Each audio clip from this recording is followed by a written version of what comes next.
سڵاو دڵگەشت بوومەوە کە قەدەری پێکەوەبوونمان بۆ شەوێکی تریمانی ڕەمەزان لەگەڵ ئێوەی ئازیز ئەبێت. مژاری ئەم شەومان باز لە دادپەروەریەکەی عەدالەت.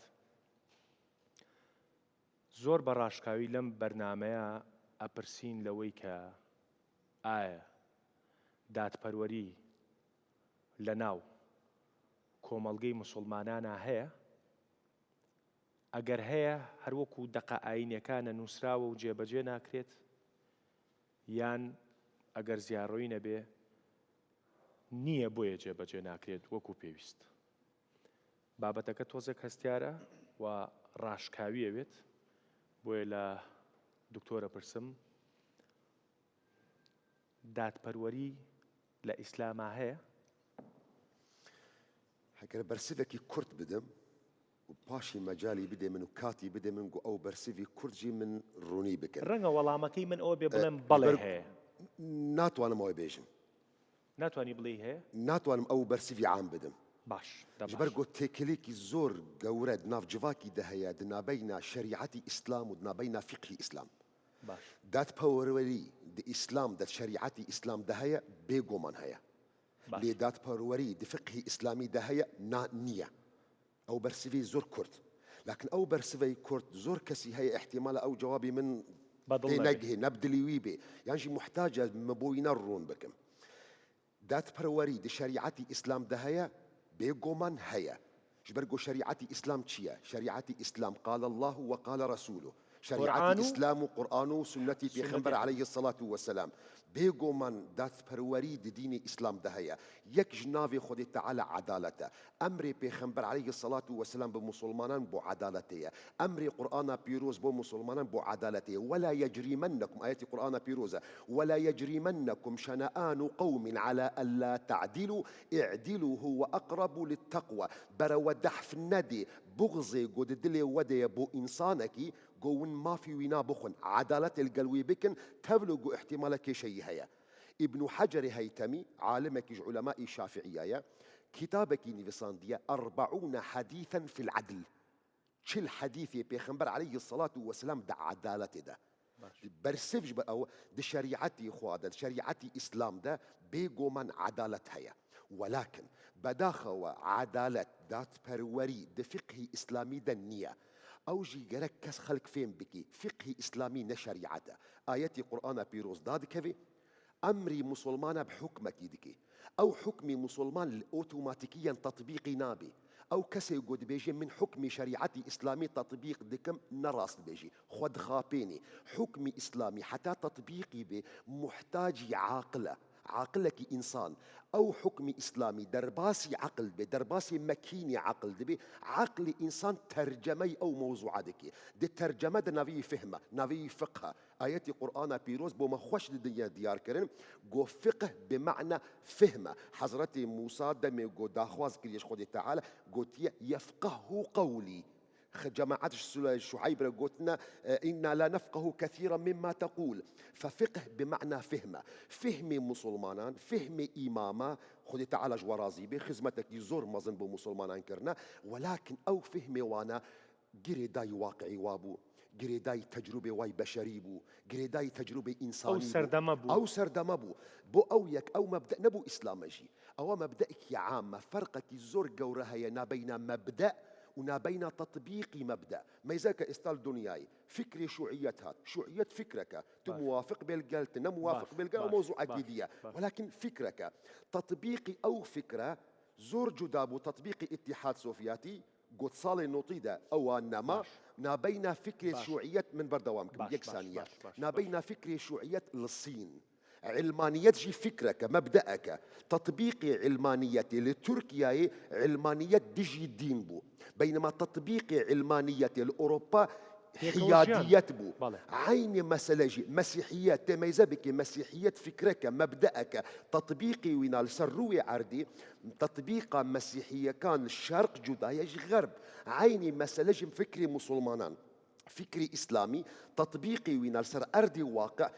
تطبيق إسلامي للسعودية جداية تطبيقي وينا ناف مسلماني ماي كرد. إمامي مي شافعي إمامك الزور قوريا خواي رحمة لي بك إن شاء الله جهي قدري خويا جهي احترامي خويا دناف حمو جماعة المسلمان دمي يقول عراق بو فكرك يخوهابو فقهك يخوهابو فهمك يخوهابو دمي يقول عراق دركات تشوم مصر ما يزبكر أو موضوعي أو فهمي أو فقهي وينا ناقنجي مجبور بوا جوهرتي حمومة مصطايمي آيني زانين فقهي شافعي ده دي بيجي أفنا على القديم يا على الجديد يعني أفا فقهي نوى أفا فقهي جديدة بو أو مثلا بداخوا دي فقهي إسلامي ده دات برورينينا والزور نموني هنا احتمال مثلا من نمونة والله يبون بينرو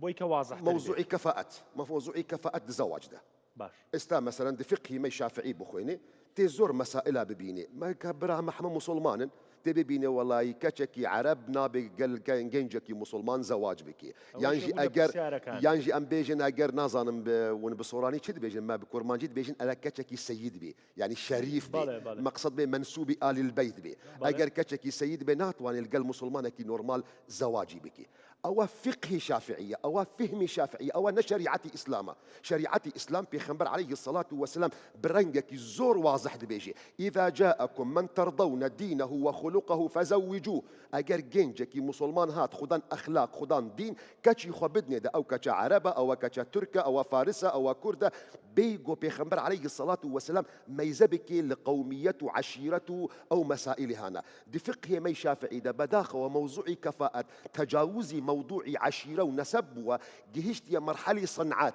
والله ما فلان كاس إيشي حدادي دكي فلان كاس إيشي نجارتي دكي فلان كاس إيشي زبالتي دكي أو نكفو أبو إنسانك مي مسلمان يعني كتشكي مسلمان تهفلو جو بيخنبر عليه الصلاة والسلام دمي جو أمل تطبيق عمليجي ما يزبكن بيخنبر عليه الصلاة والسلام أسامة بن زيد بن حارثة جو يك جوان كسم جو زماني خدا كولب وعبيد بو بيخنبر عليه الصلاة والسلام أو آزادي كريا بيخنبر عليه الصلاة والسلام كتشي خالي خدايدا زينب بنت جحش زينب بنت جحش بشتي طلاقي خوش زيد بواد دايكي مسلمانة خزاني بيخنبر عليه الصلاة والسلام بلال حبشي إنسانك كولب وتبريب إسلامي زواج كريا القل خشكة عبد الرحمن بن عوف ملياردير قرشي أبو ديمك إسلام دات بارووريتي دهيا لو بداخة ودمي قد كتاب فقه فكي أبدا أوانية ما مصا يعني ببي قسەکانی دکتۆر بێ لە هەندێک شوێنە هیوادارم ئەم قسانەی کە یەکەم پرسیار بێ خوا نەخواستە زیادە ڕۆیی نەبێ زیادە ڕۆیی دینی نەبێ يعني فقه زەرری نەیاوە لە قورئان زەرری نەیاوە لە حەدیسەکانی پێغەمبەری خوا صلی الله عليه وسلم بەڵێ طبعا من پێشەوە دەستکەم پێی بۆی بزانین واضح بن ڕێک یعنی ئەو پانتایی کە من لە سەریەچم من دیدم جیاوازە لەگەڵ جەنابی سەیدا تا ڕوونکردنەوەیەک بدەم لەسەر ئەم بابەتە ئەگەر سەیری ظاهری و سەیری تۆکڵەکەی بکەی بەم شێوەیە یعنی بەڵام فقه ئیسلامی هەر هەمان ئەو فقهەیە کە قورئان و سونەت ئەی فەرمێت لە بینی علەما و ئەئیمەی زانەکانی ئیسلامە بەڵام شێوازی بیرکردنەوە و دیدی کەسەکان ئەگۆڕێت بە شێوازی بیرکردنەوە هەنێ جار لەوانەیە ئێستا مەسەلەن لە مەسەبی شافعیە منەوەی بوو لە پرسیارەکانم لە من بیکە ئەو من جواب دەم باشە من جواب دێم و یعنی شەرعێتی وەکو پێویست نایەوە بە کچێکی عەجەم کە شووبکا بە کوڕێکی عەرەب و بە تایبەتیش عەرەبی قوڕەیش بەجالم بدەنێ ئینشاڵڵا من ڕوونکردنەوەیکی باشم لەسەرمە پێ و باش ئەزانم مەوزوعی کەفاءە باشە بەس دادپەروەریەکەمان عەدالەتەکەمان بیر نەچێت یعنی ئێمە بەس بەڕێکەوت کەوتینە ناو ژن و ژنخوازیەوە لادانە لە عەدالەت ئەگەر وەکو خۆی لێی تێنەگەین لادانە لە عەدالەت لە ئەسڵا مەسەلەن عەدالەت خۆی چییە عەدالەت دوو باڵی سەرەکی هەیە باڵێکیان باڵی یەکسانیە باڵێکشان باڵی جیاوازیە یعنی ئەمە دوو باڵی سەرەکی بۆی پێتە عەدالەت باڵە یەکسانیە کە ئەوەتانێ ئەبێ کۆمەڵێشت هەیە یەکسان بن مەسەلەن لە ئیسلامە ژن و پیاو یەکسانن لە بوونی جنس ڕەگەزی ژن و پیاوە لە ئیسلامە خوا فەرمێ من عمل صالحا من ذكر أو أنثى وهو مؤمن فلنحيينه حياة طيبة باشە لە هەنێ شوێنە هەیە خوای گەورە مهرەبان تەفاوتی کردووە فەزلی ژن سێ جار داتە سەر پیاوە فەرمێ ئومک ثم ئومک ثم ئومک ثم ئەبوک سێ جار فەزلیش نەداتە سەر پیاوە لە شوێنە کە فەرمێ وەلللرجال عليهن درجة ئەوە بەشە عەدالەتە جیاوازی کارێکەیە بۆی تێبگەین عەدالەت معنای یەکسانی نییە. یەکسانی یەکێک لە باڵەکانی عەدالەتە، لە هەنێ شوێنە یەکسانی. مامۆستا لەگەڵ تەڵەبەکانیە لە ڕۆژی امتحانە هەر هەموو تەڵەبەکان 100 بداتێ ئەوە یەکسانیە، بەڵام زوڵمە. ڕاستە لە هەندێک کاتیشا من ئەوە بۆ پشتڕاستکەمەوە هەندێک جار دکتۆر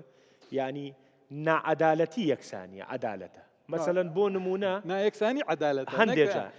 نایەکسانی عەدالەتە. مثلا بۆ نمونە ئێمە 10 وێنەگرمان هەیە، 6 لە وێنەگرەکان وێنەگری زۆر باشن، با ئێمە باسی شەکەمان بکەین، 4یشیان هەر مۆزەفی داوامەکاوێت و ئەڕوا. یعنی ناکرێ ئەمە عەدالەت نییە هەردەیان یەک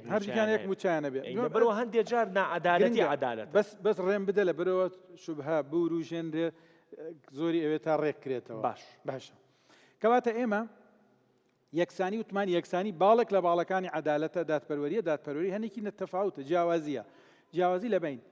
باشە، ئەمێنێتەوە سەر دید و شێوازی بیرکردنەوەکان. مەسەلەن بۆ نمونە لە سەردەمی کۆنا ئەگەر بێت و قازیەک یان پۆلیسێک یان نظامی حیزبەیەک فەرز بکاتە سەر زەلامێک کە لێرە ڕێیەکە ئەبێ بچێتەوە بۆ ماڵی خۆی، بڵێ قبول ناکەم بڕۆیتەوە ماڵی خۆت هەتاکو 3 کیلۆمەتر نەشتە ئەو سەر و بگەڕێیتەوە ئەنجا بێیتەوە بۆ ماڵ، ئەمان تەمە زوڵمە. بەڵام ئێستا لەم سەردەما کە جادەی دووسایت پیا بووە، جاری وایە تۆ بۆ خۆت بۆی بگەڕێتەوە بۆ ماڵی خۆتان ئەبێ 3 کیلۆمەتر بڕۆیت ئەو سەر و بگەڕێیتەوە. ئەگەر نەڕۆی زوڵمە. ئەگەر مەسەلەن کە مەجالی باتێ بڵێ بەسەر شۆستەکەیە بپەڕێرەوە بڕۆ بۆ ماڵی خۆت، ئەوە کاتە ئەبێتە زوڵم. ئەوە پێویستیەکانی ژیان تعدیل ئەم بابەتی عەدالەت و شتانە جیاکاتەوە. کەواتە بۆ ئەوەی مەوزوعەکەت زۆر پانتایەکەی واضح بێت لەسەر چی ئەڕۆین، ئێستا دێینە سەر ئەوەی ئایا جیاکاری لە بینی عەشرەت و بنەماڵە و ئەوانە لە ئیسلامە بۆ سەردەمێک لە سەردەمەکان. ئەوە شتێکی کرد مەسەلەن شافعی و توێتی عەرەب کچی عەرەب لەگەڵ عەجەمە یان کچی قوڕەیشی لەگەڵ ئەوانە ئەم جیاوازە هاشمی لەگەڵ ئەوەکانی ترا بۆ سەردەمێک سوودی بۆ یا سوودی نەبووە، ئەوانە بابەتەکە گەڕێتەوە بۆ ئەو سەردەمە ئەبێ بگەڕێنەوە بزان شافعی بۆچی وای وتووە. بۆ نمونە ئێستا ڕوونکردنەوەکە دێن کچی بنەماڵەدارێک لەو سەردەما کە سەردەمێک بووە، ئەوانەی کە عەشرەتدار و میواندار و خزمەتکار و ئەوانەیان هەبووە، لەناو بنەماڵەیەک بۆ عادەتەن خادمیان بۆ گیراوە، خزمەتگوزاریان بۆ دابین کراوە، شتیان بۆ دابین کراوە. ئەگەر بێت و کچی ئەم ماڵە بدرێتە ماڵێک کە لەو سەردەما مەسەلەن بۆ نمونە ئیسە کۆمەڵ ئوسوس هەیە هەموو ماڵەکان هەیەی، لەو سەردەما کچێکیانەوەتە ماڵێکی قوڕ خانوویەکیان بۆ دروستکە هیچی تیان نییە، بەس ئەوەندە ڕۆژان لەگەڵ پیاوەکە بچێوەکو چۆلەکە بڕۆن نان بێرن و بگەڕێنەوە. کچێک لە ماڵێکی پڕڕەفاهیەت بێنی بخەیتە ئێرە، کچەکە خەیتە ناو سەغڵەتیوە لەبەر پاراستنی ئەمە جۆرێکە لە عەدالەتی ئیجتیماعیە، ئەمە بابەتی بەشی عەدالەتی ئیجتیماعیە. بۆ پاراستنی خودی کەسەکانە جارێک لە تەفاوت لەبین ئیسە مەسەلەن بۆ نمونە لە مەزهبی شافعیە ئەڵێن ئەگەر ماڵێک خزمەتکاری هەبێ واجبە لەسەر مێردەکەی خزمەتکاری بۆ بگرێ. مەسەلەن نەحەسانە بۆ ئەم بێژن ئەوە قەولی ئیمامی شافعیە، ئیمامی شافعی سەروەری مەیە، ئیمامی شافعی تاجی سەری مەیە، بەس ئەوە نە قەولی ئیسلامە. زۆر هەسان نییە. باشە منی سەر ڕوونکردنەوە ئەدەم ناڵێم قەولی ئیسلامە، من ئەڵێم ئیسە لەم سەردەما خەڵک ئەتوانێ مخالەفەیەم قسەی شافعی بکات لەبەرەوە لە سەردەمی شافعیە ترافیک لایت بێگومان گەشت بابەتەکە فەهمە، بەڵام ئایا شافعی غەڵەت بووە لەو قسەیە؟ کێشەکە لێرەیە. زۆر مشکلە نینە بۆ شافعی غەڵەت بێژ بەرگو ئیمامی شافعی بخۆ ئەو دەرفەتدایە گوتیە قەولی صحیح يحتمل الخطأ. إمام الشافعي أو درفت مشكلة غلط ناكا من نعلم معصومة بۆ ڕاستکردنەوەی دۆخەکە بۆ ڕاستکردنەوە و تەرجەمەکردنی بۆ ئێستای ژیانی خەڵک ئەتوانین بڵین ئەو قەولەی شافعی بۆ ئێستا گونجاو نییە؟ بۆ ئێستا گونجاو نییە بێگومان، چونکە ئێستا خەڵک گشتی وەکو یەکە بە یەک شێواز ماڵداری ئەواناکە. بەڵام فەرق هەیە. مەسەلەن بۆ نمونە ئیسە ڕۆژێکیان گوێم لێ بوو مامۆستایەک کەیوت واجب نییە لەسەر ژن جل بۆ پیاوەکەی بشۆرێ و نازانچی لەبەرەوە بێ خادمی بۆ بگرێت. لە فقی ئیسلامیە شتێکی وای بینیوە کۆن هاتۆ تەطبیقی کاتە سەردەمام قسەیەکی زۆر نامۆیە، چونکە ئیسە پیاو لە ماڵەوە دەرگای ماڵەکەی هەر لە ئەچیتە ژوورەوە حتاکو هەموو لایەنەکان لە جل شۆردن لە ئاگر لە بەردەسا لە گیزە لە بۆیلەر لە ئاو دەسەناتە پلاکە دێتە بەردەسی ئەوانە دەیان خادمە بۆ ژن دابین کراوە. تۆ بێ بە عەقڵێتی قەدیم جارانتیانە بێ ژنێک خادمیە بێ خادمی بۆ بگریت لە ماڵەوە. ژنەکان بینی و مەسەرەکەم کۆمەڵ ژنیان کاکەی واجب نییە لە سەرمانیش بۆ پیاوکەنێ پیاو خادمیشمان بۆ بگرێ غەسالەکەشمان بۆ بخاتەیش.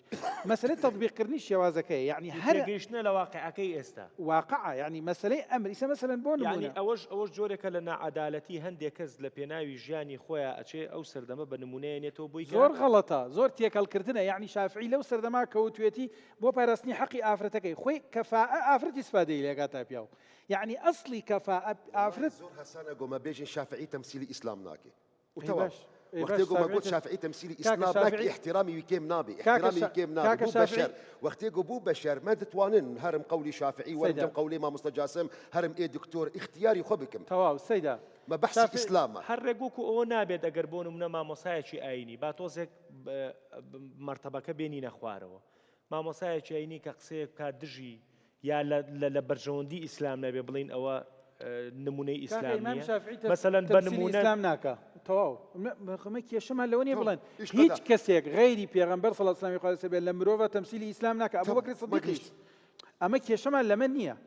کێشە لەمەیە تۆ بیت بە زمانی ئەم عەسرە ڕەخنە بگری لە سەردەمی شافعی باش ئەوە کێشەکە لێرە خەلەلەکە لێرە گینا خەلەل لەوە نییە دکتۆر جان با بینە پێ بخینەوە دنیا کۆمەڵایەتێکە من یەک قساکەم هەر ئەو ئاوەیە کە ئیمامی شافعی ڕشتوێتی یعنی ئێستاش بەخوا کەم تا زۆر خەریکە ئەو سەردەمەزینەوە بێتەوە کە عایلە هەرە دەوڵەمەنەکان من مجبور مداخلەکی زۆر بچووک لە بکەم جان ئەمما ناوی ئیمامی شافعی بەکاردێنن زۆر جارە مەسەلەی هەیە نە قەولی ئیمامی شافعیەژی ها يعني قولي علماء متأخرين يا فقير إمام الشافعي بريء أو قولجي يعني قولي هناك علماء مذهبة يعني جبو خاطري احترام أبو هرتس يا كرن بس مقصد قول إمام الشافعي بقول كسي متأخرين بقول إمام حنفي بحنبلي بمالكي بحم سراسر شعفة لتمثيل الإسلام ناكر إما بقى لو باش أكيد دكتور خاني نخوين من ديما وسلوين إن شاء الله بوي بابتك الركينة باش تيكلنك والله خوش تريش هەرچێ لە هەر کوێ لاروێ و ناڕێکوێنە نملی مەلای مەزبورە مەلای مەزبورەیش نازانم کێوە باش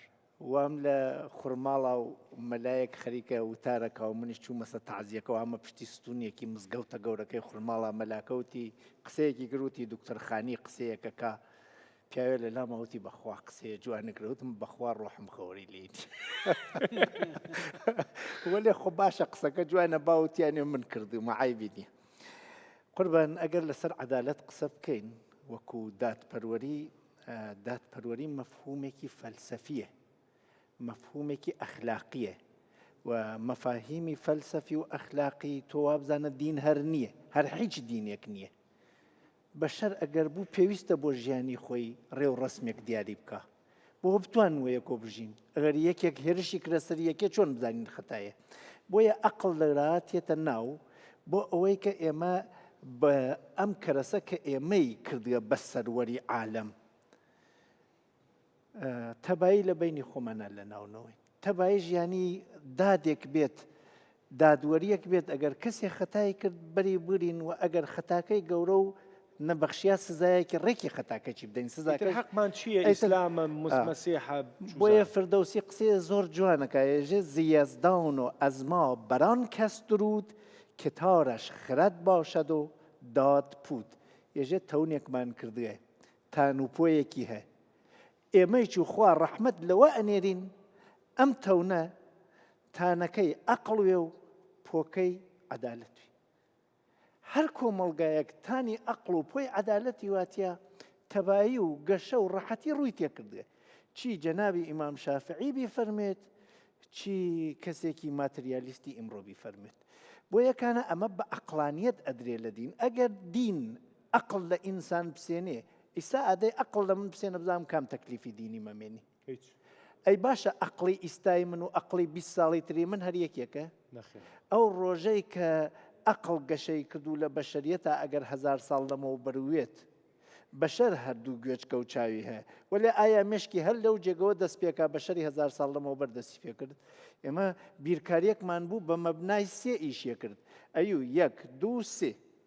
ئیسا عەدەدی دووم ئەیوو 31 32 33 ئەوە 2 ئیسا 2 31 2 32 2 33 3 3 3 3 ئیتر چوارمان نییە نازانین بێژین چەندێ لە دوای ئەمەیەژی چەندێژی فرە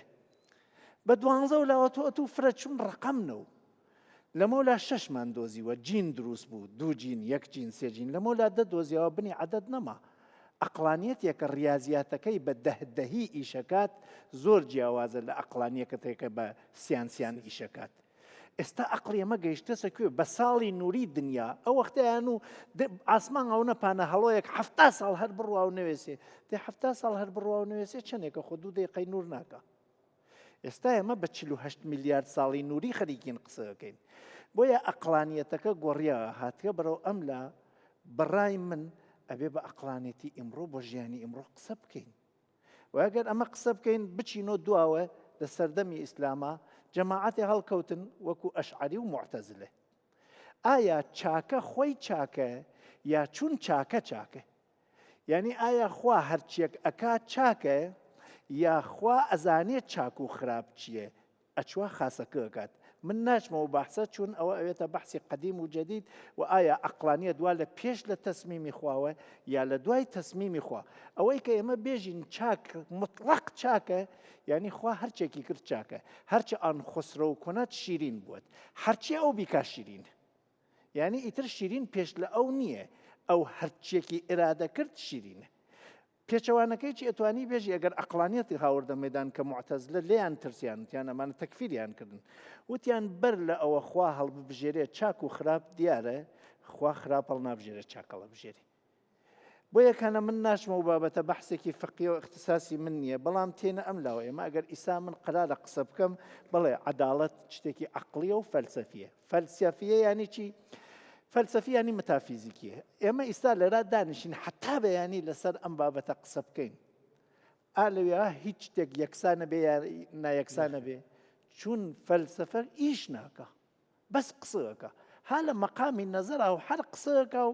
قسەکانیش ئەگەر تەبابوون ئیتر فەلسەفە نیەن فەلسەفە لە ئەوڵە مۆزوعێک تەرحەکە ڕوانگەکان جیاوازن تایە ئەم ڕوانگەلی جیاوازە بەڵگەتێنەوە بەڵگەون لە جێگەیەکە هەمویان تەبابوونەوێتە عەلم باشە تۆکو زانستەکەی خۆ دەمە یەک پرسیارە لێ بکەم بیرێ نەچێتەوە باش وەکو زانستی کۆمەڵناسی و دەروونناسی باش بەرنامەکەمان لە مانگی ڕەمەزانەیە و بەرنامەکەمان ئەمانەوێت دین بکەینە سەرچاوەی وەکو ئەو سەرەتای بەرنامەکە باسمان کرد سەرچاوەی باشترکردنی ژیانی خەڵک و تەداویکردنی ئەو برینانەی کۆمەڵگە کە بە کراوەیی ماوە ئیسلام توانیوێتی لە دیدی زانستەکەی تۆوە چکە ئێمە ئەگەر ئێسامە کۆمەڵگەیەکی مەسیحی بووینە ئەمود مەسیحیە توانیوێتی بەس من لە کۆمەڵگەیەکی موسڵمان قساکەین پێتەڵێ مەڵێ مەسیح موسڵمان ئیسلام توانیوێتی عەدالەت لە ناو کۆمەڵگەکانی خۆیان فراهەم بکە باش قەیناکە و بابەتە تاوەکم پرسیارە حتمەن وەڵامەدەم چون ئەوە تەواونەوە باش عەدالەت وەکو مەفهومێکی فەلسەفی هەمیشە لە فەلسەفە لە مەقامی نەزەرا ڕوبەڕووی شتێکەوێتەوە نەزەر وردەوردە ئەبێ بە تیۆری ئەوێتە حەدس فەرزەکە ئەوەی ئەخێتە قاڵبی عەمەڵ و لێکۆڵینەوە چووە قاڵبی عەمەڵ و لێکۆڵینەوە و وڵامی سەتاسەتی تەبای بۆ هەر هەمومان دروست کرد ئەبێ بە عەلم ئەمە جیاوازی عیلم و فەلسەفەس باش مەفهومی عەدالەت مەفهومێکی فەلسەفیە وەختی ئەیوەیتە قاڵبی عەمەڵ لە جێگەیەک هاوکو مامۆستایان فەرمویان نابەرابەری وەکو خۆوت من و کوڕەکەمە چین جل بکڕین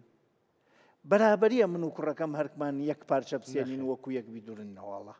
لێران نابەرابەری عەدالەتە کە نایەژین پێی نابەرابەری چون ناشیرین ێژین پێی تەناسوب بە پێی پێویست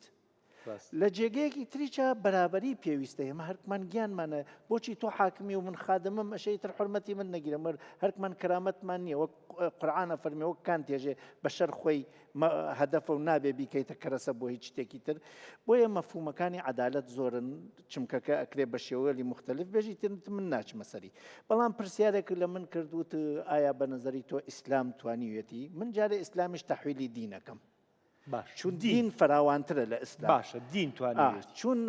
ئێستا لە ڕۆی گۆی زەویە دەیان دینمان هەیە و ئێمە دینە ئاسمانیەکانی خۆمانەکو پەیغەمبەری ئولول عەزمی بێ مەسیحیەتمانە یەهودیەتمانە ئیسلاممانە ئەویتە با نەچم لەسەری ئایا ئەمانە خۆیان نێژن ئەوە کە توانیەسی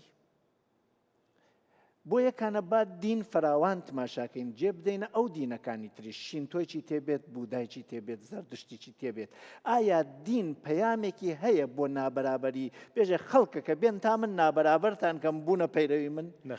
هیچ دینێ ناتوانێت پەیامی غەیری ئەخلاقی پێوێ ئەگەریش بێژین ئەخلاق چییە یێژێ یاسای بەڕاستی گەڕاستت دەوێت چیت بۆ خۆت ناوێ بۆ خەڵکت باشە. بەم شێوە دین ئەچمە سەر قسەکەی مامۆستا دین پەیامێکی یەکسانی و ئەخلاقی وا پێ و یەژێ گەرەکمە بیکەم دینیش هە لە چەمکی فەلسەفە دین تا نەوێتە فەق دین تا نەوێتە ئەخلاق دین تا نەوێتە مامۆستایەک دین تا نەوێتە کردارێک کار ناکە یا ئیسانەوەی مامۆستا کەس تۆ مامۆستایەکی و منیش مامۆستایەک تۆ پەروەردەیەک و من پەروەردەیە تۆ عەقڵێکە و من عەقڵێ ئیمکان هێز وەکو یەک عەمەڵ بکەین ئەم دوو جیاوازیە خەتای دینەکەس یا ناژم خەتای خۆمان دەیسا من دینەکەمە دایک چنێ دڵسۆزی واتیا بۆ مناڵەکانی ممکنە بکەنە شەڕڵەیەک جیاوازیان بێت بۆیە من ێژم دینەکان گشتیان پەیامێکی ئەخلاقیان وا پێ و گشتییان سواری ئەخلاقی ئینسانی ئەبن هەرێکێ جلوبەرگێکی لێخەنە ئەیکەنە ئەخلاقی دینی خۆیان یعنی مەسیحیەت ئەخلاقی گەرەکەی کاتە ئەخلاق ئەم قسەیە ئەگەر وەکو خۆی وەرگرن یعنی ئەتوانین بڵین ئێمە باسی کۆن و سەردەمی کۆن و تازەمان کرد ئێمە باسی و سەردەمەمان کرد کە خەسالە نییە ئەوە نییە یەکێک لە با بڵین پێوەرەکان بۆی کە تۆ احترامی ژنەکەەوە بگری ئەوە بۆ کە کەسێکە بۆ گرتووە خزمەتی بکە لە ماڵەوە بەڵام ئەمە ئێستا بۆ ئێستا ناخوا لە بڕی خەسالی کارەبایی هەیە ئەمە ئاگری بۆ کردوێتەوە بەدەست بەدومەیەکە باش ئەتوانین ئەم قسەیە بکەین یعنی ئەتوانین بڵین بۆ قەزەی عەدالەت ئەوەندەی پێویستمان بە یاسا هەیە ئەوەندەی پێویستمان بە سیستمێکی دەوڵەتداری بەهێز هەیە پێویستمان بە ئاین نییە چکۆتە ئاین وەکو پێویست ئیشی نەکردووە و ئیش ناکا لە لاشعوری لە پشتی سەری خەڵکە ئەتوانین وا بڵین بێگومان مە محتاجی دیرن بێدین نابێ دین منە دینەمۆیە دینە منە ماشینەکیە ئەو کەسێک گۆ بەهوەرمەندی ئەو دینایە دەحفت دێ بال باشیە ئێستا مە سوالێکیش دکتۆر خانی کرد گەلۆ ئیسلام دکارێ عەدالەت بێنێ من قەناعەتی من ئەو سوال غەڵەتە داخوازە لیبۆرین دکە من بچووکی وەما ئیسلام دینە ئیسلام مەبدەئە ئەو سوال گەرەک وابێ مسلمانان کارن عەدالەت بێنە مەیدان حتى بروسنتي مسألة نسبية كاتش قدري مسلمان التزامي أو دينا دكن يانا بقوا أم دين تطبيق ناكن أو مشكلة الزور مزنا قالك جماعة داوي اللي بردناكم ريك من هر همان قسم عين بردوامي آخر من أتوانم بلين زور كسي هي مخدوعة احتمالا من يعني ناخوازم كيشكي درست كما دسبيكي برنامج رمضان قوت ما قو يعني اگر من ام كيشكي منكن برا ام زيدنا بكن يعني زور كس هي اسلام ديكي واجهه انه او اسلام واد بيجي اسلام واد خوازي اسلام واد كناكا كاسلام ونا بيجي تو واد خوازي فكري تا واد خوازي منهجي تا واد خوازي عقلي تا واد خوازي ترجمي تج اسلام را واد خوازي بدليل من أوى إثباتي من أوى استأذوا ما مستجاسم يعني من أجر إسلامي شيء عربي استشوار بم إسلامي شيء درجة يقبم بله أبي عادل بم أبي دات برور بم راسته جارك توابي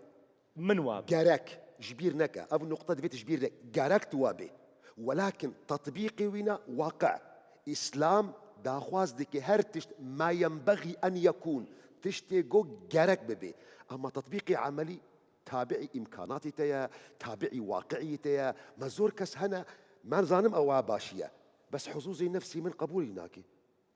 إمكاناتي من قبول ناكن كوملقيه قوم من تيدا قبولي ناكي فكري قوم من تيدا ما زور كس قبول أما مبررني نامو أو مبرر غلط أو مبرركي غلطة ما جرك توعية بكن استا من ظانم يعني نل باشوري كردستان الروج آفاي جي كردستان يجي هيا لباكوري كردستان جي هيا استا ديني إسلام فهم تكن قوم مذهبي شافعية أجرت خارجي مذهبي شافعي دركتي وكأنه خارجي إسلام دركتي كاكا إسلام إمام شافعي مسطرة إمام شافعي تاجي سريمية ما غلام إمام شافعينا ولكن إمام شافعينا إسلامه مزور مسائل فقهي هنا جمتين خوستن وعيتي درست بكن جكسن مسلمان را كاكا فقه نشريعته فقه فهمي إمامه قابل صوابي قابل خطأ به إمام الشافعي جي أو درفت دايا قوتية قولي من بهورم من قناعتي خدا من بهورم قولي من راسته وقناعتي مدى قولي ما مستجاسم ممكنة غلط به باش ما مستجاسم بوشي إسلام نايت الرحمن يعني ئیشی پێ ناکەی یعنی هەموو قسەکان ئەوەیە تەواو ئیسلام ئەوەی وتووە کە ئەمە یعنی ئیسلام دادپەروەری ئەوێ بەڵام منم دادپەروەر نیم بەڵێ هیوادارم بینەرانی بەڕێز دەبێت جیاوازی زمانەکە تەسەڕەکەم هەنێک کێشە هەیە لە بین ئێمە و جەنابی دکتۆر خەزنەویش لەبەر شێوازی دیالێکت من وا تێگەم ئەگینا مثلا إمام شافعي إن إسلامه يعني هم إسلام شافعي شافعي إنسان يصيب ويخطئ أما اشتقشت مع متفقين هيك ملاك شافعي ما سبيش نيوتو والله شافعي هم إسلامه أو مخالفة شافعي بكا مخالفة إسلامي اشتوا ماني أو موضوعي كي بديهية وازانم باس لي وكردني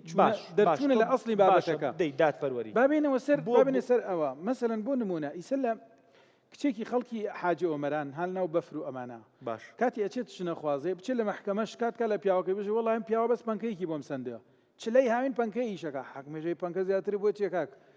حاجی ئۆمەران بەفریا پێوە لە هاوینی شایتر پەنکە بەسە زۆرە دەیەوە کچێکی کەلاری بچە لای قازی بێژێ بۆ تایسە مەبەردەیەک سپلتێکە بۆم بچنە لەم هاوینی کەلارە ئەبێتە زوڵم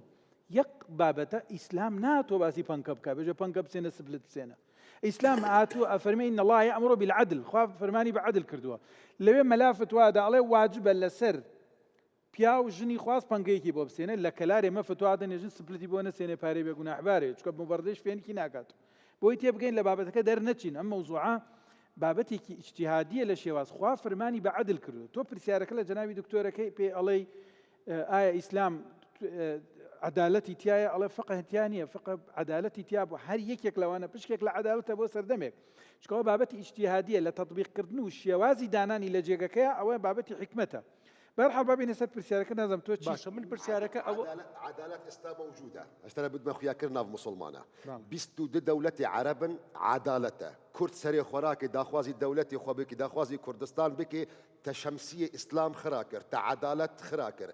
زماني عربي قصة بك جرينجا واجبة وحديثك يضروا جيبوا دقيني حج عربة بك نجبرقوا زماني أهل الجنة أهل بحشت عربية أو عدالته من داخوازي زماني خبكم نابي دو من بيجي إيه عار زماني عربي قصتك أوتوماتيكيا عربة هو عدالته حتى ما مستوى كردستان خوي تعالى إن شاء الله أو نعمة سر بردوام بك ما استحج ده صالم من ولاتي كافر جيان دكم مش ولاتي مسلمان باز دامج برقوا عدالتني من خل ولاتي كافر قرتيش برقو عدالة هي من هيفيدار مش خداي قورقو أو عدالة بردوام بي تابتوان منو خيزانم أو أولادي منو منالي من جيان بكم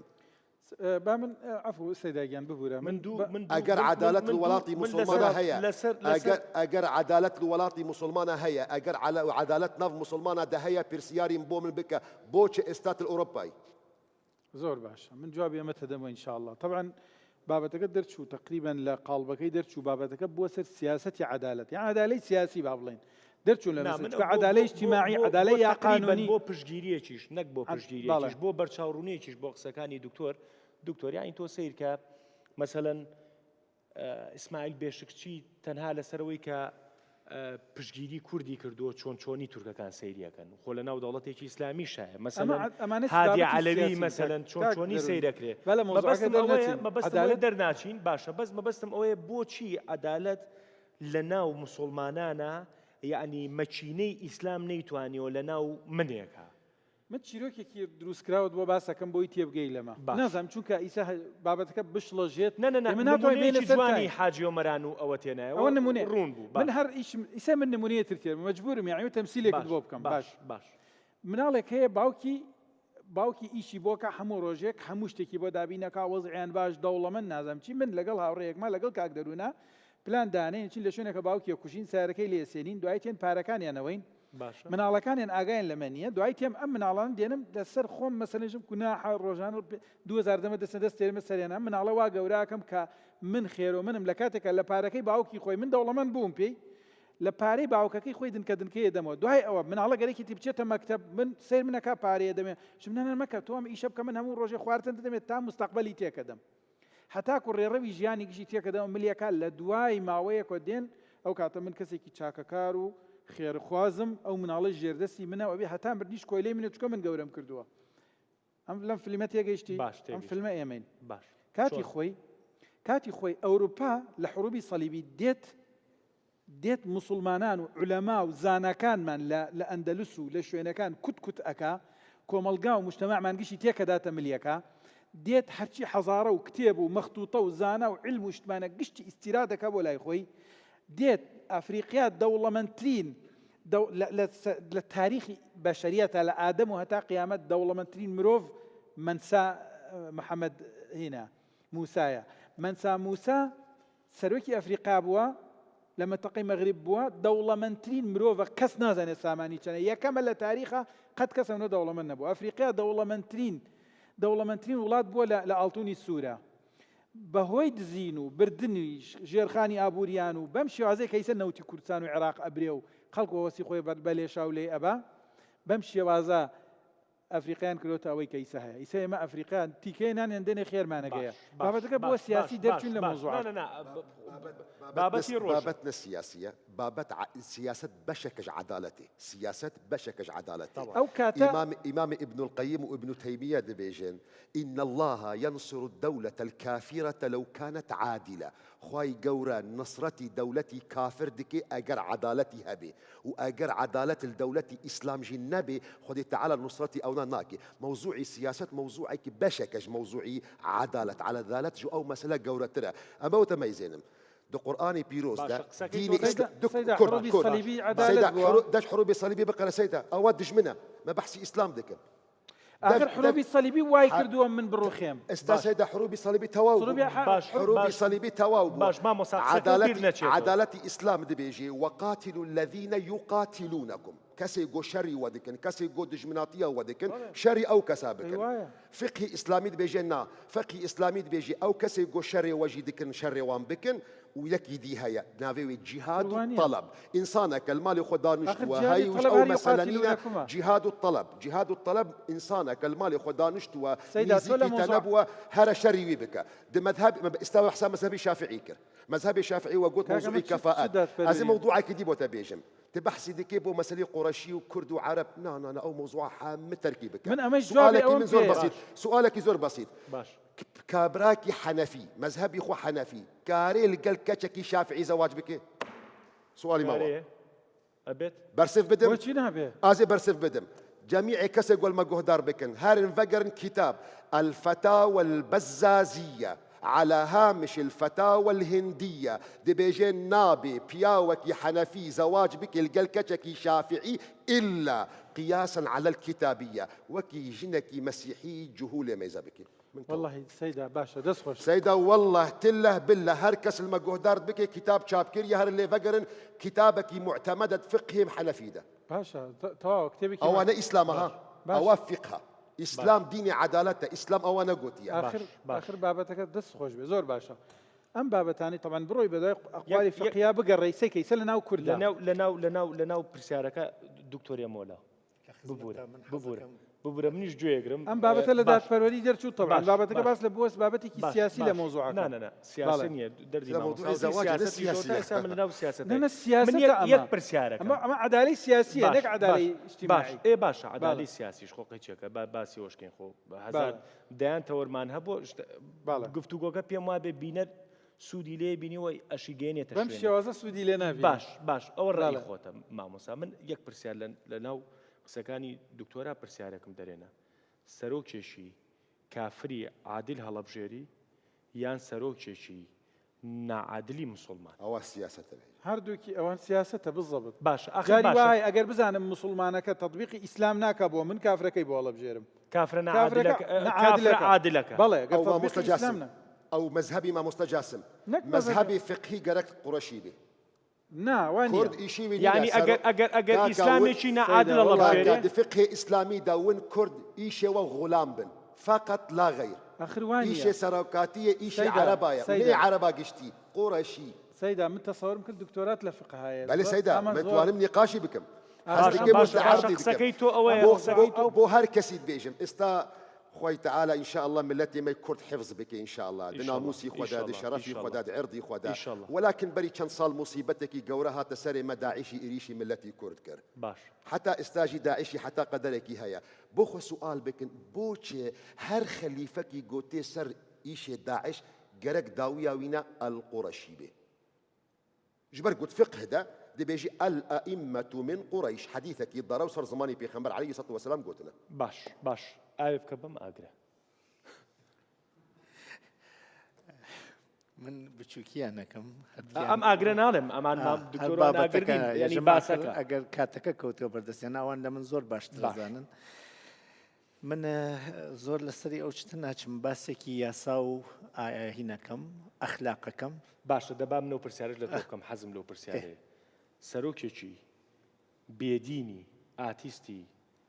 عادل هەڵەبژێری دادپەروەر هەڵەبژێری یان سەرۆکێکی مسلمانی نادادپەروەر من عەدالەتەکە بۆم گرنگە باش هەر قسەکە ئەگۆڕم هەرم بابەتەکەم فەرز بکەین دزێک کاتێسە ماڵی ئێمە و سلێمانی شەرم چوار کەسەسە هەرم چوار ماڵینە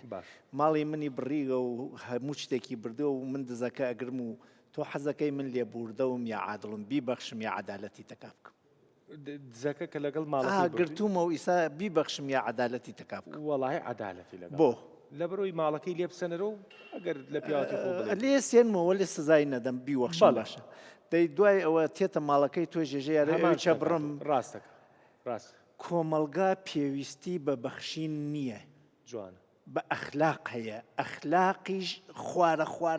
خوارەکەی کە بتوانی لە هەموو کەسێک داوای بکێژن پێی یاسا لەوە کەمتر بکە بێ ئەخلاقە ژوورەکەی ئەخلاق فەزیلەتە ئێمە وریابین حاکم نابێ ئەهلی فەزیلەتوێ ئەبێ ئەهلی وەزیفەوێ ئێمە سێ پلەمان لە یەخچاڵ لە بداوای نەکەمەوە چی و چینە یەخچاڵ قەتای ئاوەکە وت و بیکەوە ئاگرەکە یەخچاڵ بۆ ئەوانەی گوێگرن سەلاجێ وەڵام من نەمەزانی یەخچاڵ شوێنی شوێنە یەخچاڵ چاڵی ئێمە کان تێژێ سێ پلەمان هە لە ئەخلاقا ینی ئەفرادەکان سێ هەنگاو لە ئەخلاق ئاڕن ئەخلاقی فایدەگەرە ئەخلاقی وەزیفەگەرە ئەخلاقی فەزیلەتگەرە ئەخلاقی فایدەگەرایەژێ من ژیانم جۆرێ بووەمە ڕێوە بەرژەوەندەکانم بگاتە لووتکە بە یەک شەرت بەرژەوەندی کەس لە ناو نەبم باش خەساریچم پێ نەگات بە شەرتێک نەیکەم بە ڕیشی کەسۆ ئەمێژن پێی فایدەگەرایی باش زۆرینەی خەڵکو ئاژین ئەخلاقی وەزیفەگەرایەژێ من وەزیفەیەکم وەکو ڕێوڕەسمی شارستانی ژیانی بەگشتی ژیانی هاوبەش بۆ تعریف کریا هیچ کەسیش نەیکابێ من بیکەم هەموو کەسێکیش بیکات من ئەبێ هەر بیکەم ئەمێژن پێی وەزیفە مەسئولیەتێک کەوتە سەر شانت تا نەیبەی بەڕێوە قەرزاری ئەمە ئەخلاقی وەزیفەگەرای پێشن ئەخلاقی فەزیلەتگەرایەژێ هەمومانشێ یەکسان بین بەرابەر بین تەناسب بێ برا من ماڵی خۆمە وەخشم و تۆچی من میل مەیسا پارەما پێی دەم بەو پیاوە نایدەم بێەوە خۆ حەقێکتان نییە بەلاوە ئەمە ئەهلی فەزیلەتە حاکمی وڵات کە چ دینەکەوێت چی شخصێکوێت دینەکە ئەجراکە نابێ ئەهلی فەزیلەتوێ حەقی وڵاتە دەمە وڵاتێکی تروەیەوە چی برا منم دزە ئەی وەخشم قەی ناکاو من سکاڵام لەسەری تۆمار کرد تۆ چۆنەی وەخشی خوا ئەبێ عادل وێ لە بەشی خۆیان ئەتوانێت خوا کەریمێ بەخشەندەوێ و حاکمی ئیسلامیش ئەشێ لە بەشی حکوومەتەکەیە حاکمی غێری ئیسلامیش ئەشێ لە بەشی حکوومەتەکەی عەدالەتی بێ ئیسا چی حاکمەکە مسلمانێ چی غێری مسلمان عەدالەتی نیە کۆمەلگاکەم بۆ تێکەدا کۆمەلگایل بە عەدالەت و بەبێ عەدالەت ناژین وەلێ بە کوفر و ئەژین کەم کۆمەلگامان ئەس بەڕای ئێمە کافرن و زۆر جوانی چەژین بۆ یەکانە ئیسا تێمۆ سەریەوە وا دیارە ئێمە بۆ ژیانی تاک ئەتوانین فەزیلەتمان بێ وەلێ وەختێ بەرپرسیایەتی کۆمەلگا گرتە کۆڵەوەی تر نابێ ئەهلی فەزیلەتی ئەشێ ئەهلی وەزیفەوی حتا لە علومی سیاسی چێژن ئەهلی وەزیفەمەوە ئەهلی سوودوە سوودی کۆمەلگاکە بگێنە حەدێکسەر وەکو ئەمریکای زایکە کاری نەبێ هەولێر ئێران تووشی شەڕە بێ بەرژەوەندی هەتاتایی و برایی کاتێمە خۆ ئەخلاق نیە ئەمە سیاسەتە وەلێ حاکمێکم سیاسەتەوە ڕێوە ێژە سیاسەتی من فایدەگەراییە بۆ یەکانە بابێنەوە سەری بەشێکی تر لە قسەکەمان یاسا چییە ئەخلاق چییە چون بەشێ لە ئەخلاق عەدالەتە ئەخلاق فەزیلەتی واتیایتر عەدالەت نییە فەزیلەت کەرامەتە با نمونەیەکی ئیسلامی بێژم ێژن بۆچی کەسێکە خوا بە شەرێکی دروست کردێ چاوی نییە و بە شەرێکی دروست کرد چاوی ئەمە کوێی عەدالەتی خواست مەولانا فەرمێ ما نەبوودیم و تەقازامان نەبوو ئەگەر شعرەکە غەڵەت نەخوێنمەوە لطف و ئیحسانە تۆ ئاوەرد مارا ئەندەر وجود ێژێ من هەرنەوەم حەقێکم نەوە لای خواوە لە هیچ خاسی کردوم یەک چاویدا ماڵی نەڕمێت دوو چاویدا دەستی خۆشوێت هەر هیچی نەداوێ مەگەر حقێکم بووە لایەوە ئەمە نەزەریەی مالکێتە تۆ بڕێ پستە لە بەر فەستەق داناوە مەیلی خۆ لێ خۆی ئەتوانن گلەی بکەن بێژن تۆ مەیلی خۆ نایخۆی ئەمە تعبیرەکانی عدالت لە بڕگەی یەکەم ئاوتم زۆرن با من نەچمە سەری و بابەتانە با بێمە سەری یاسا و بە هەموو بەرنامەکە یەکدا قەمانەوە ئەی دێوەڵا هەر تەواو نابی دە باشە تۆ بۆم کورتکەرەوە بۆ قسەی ئەخیر یەک جملە باشە من یەک شت ێژم هەر یەک گوشە دانم ئەمە ێژم تۆ تماشاکە با یاسا و ئەخلاق بە پەلە بێژم هەوڵە دەم بە یەک دقیقە بێژمی یاسا کەمترین مافێکە هەر کەسێک لەوە کەمتر عملی کرد بێ قانونی کرەوە بێ سزا بدرێ ئەگەر عەقڵی ساقوێ ئەخلاق لەوە ئەچواتە بان ڕعایەتی یاسا لەسەر گشتمان واجبە حکوومەت ئەوێ گەرەکیەوە مەسئولیەتە نەکرد ئەبێ سزا بۆ دابینکە وەلێ ئەخلاق شتێکە تۆ مختاری پێوە ئەیکەی بیکە نایکەی لەو کەمەکە پوچیتە خوار سزاتە دەین لەوە ئەچتەبان فەزیلەت پێیاکەی با پرسیارێکی ئەوە بکەم سلێمانی کێس ئەم شارە مەگەر سلێمانی نیە کێس تۆی نەخێر ئەی تۆی سلێمانی پارەکە و نەخێر پێرارەکە و 300 ساڵە لەو ڕۆژەوە دیوارێک کریا سلێمانیە تا ئێستا بەیانیش هەر سلێمانیە هیچ کەسێ ناتوانێت بە تەنیا بێژێ منم هیچ ماڵێکیش بە تەنیا سلێمانی نییە سلێمانی کۆی گشتمانە ئەی ئیسلام کێس تۆی منم هەمومانین کام هەمومان ئەوانش پێش لە ئێمە بوون ئەوانش پاش لە ئێمەتێن حەنەفیچە و مالکیچە یەهودی چەرواسە کۆی گشتمان پێژن ئیسلام ئەگەر سەرگوڵەکەی ئیسلام پێغەمبەر وێت سەرگوڵەکەی هندیەکانیش گاندی وێت کۆنفوسیۆس وێت ئەمانە کامیان بێ ئەخلاق و من ئەبێ بە ئەم ئەفرادە ئەژین بێژم مسلمان نەک تۆ بڕۆی بێژی ئیسلام ئیسلام چەمکە چەمک نە ئەجوڵێ نە گیانی گلەکان نە برسیەوێ نەتینەوێ یەهودێتیش چەمکە هەموو چەمکەکانیش داوای ئەخلاق دەسەکانە خۆش پێمە بڕن دوا قسەم بۆ بکە 30 ثانیە منڵێم عدالت بریتە لەوەی کەوا بەرنامەیە 50 دقەی دانیشن بەیەکۆ 3 دقە بدرێتە یەکێک و باقی هیچ 3 دقەی را بەچێ بڕۆدای 3 دقەکان کە بزانم چەند قسە ئەگەر من 3 ئەوە تعریفی عدالەتە من 3 دقە مابوو بە تۆ ئەوە من ئەو بەرنامەیە هەر دانابەزێنی دوا قسەم بۆ بکە دين إسلامي دين كمالية قناعتي مدى الحمد لله قوم مسلمان ولكن مسلمان قالك تيبقى فقه إسلامي ندينة فقه إسلامي تراثك بشرية أو تراثي بشري نكن ديني خوا دەسەکانە خۆش بێژم تۆزێکدانە بۆ آخر آخر تەواو تۆزێژم فەرمو ئەگەر باوکێک گەرەکی مناڵەکانی فێری ئەخلاق بکات و ئەخلاقی عدالت ئوستاد مەلیکیان ێژە کێکەناتە بەردەستیان ێژە لەتیکەن یەکێکیان لەتیکا و یەکێکیان هەڵی بژێرێ تا ئەوەی بە حەزی خۆی لە تێکات هەڵبژاردنەکە ژیری بکات چون ئەخلاق بەبێ ئەقلانیەت ناکرد دەسەکانی خۆش بێ هیوادارم شتێکمان کرد بێ هیوادارم یەک کەوچک تاممان خسپێتە ناو بابەتی یەکسانی لە کۆمەڵگەی کوردیا و ئەوە من بەرپرسیاریشم لەوەی ئەگەر من 3 دقە مابوو بە تۆ دوای قسەیەکەکەی کاتێکی خۆش